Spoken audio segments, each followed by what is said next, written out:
Representative DeMarco, we'll start with you on this one. I've heard both of you guys in the past talk about term limits and kind of give your thoughts on that.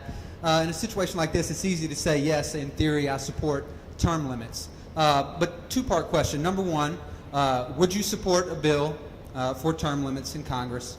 And number two, will you commit to the voters tonight to serve a certain amount of terms? Thank you, Cliff.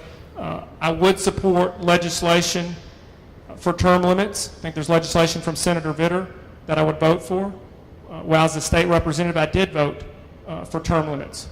As for the second part of your question, I would not commit to limit myself, because if you look around the country, why as an Alabamians would we limit ourselves while Nancy Pelosi and Harry Reid could stay for the next 30 years?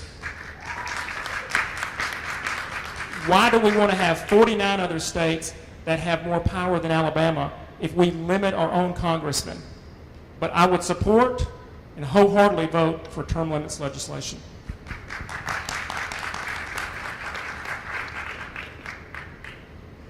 I've committed to serving only 5 terms. That's 10 years. That's enough. Political office should not be a career. It should be a mission.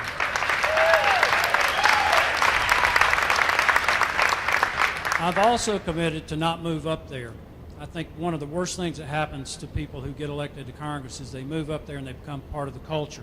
I will commute, and while I'm commuting, coming back and forth, I'm going to host a breakfast once a month, maybe twice a month, and start inviting people who have a vision for running for office to come to that meeting, because what we really need to do is raise up a farm team of leaders that will run for the legislature, run for mayors and city councils, and create a farm team of people who have the integrity, the intelligence, and the understanding of issues that can take our place. We should not leave a vacuum. And honestly, I think that's the best thing that we could do, is to create this farm team, and then we won't leave this hole for these other members of Congress.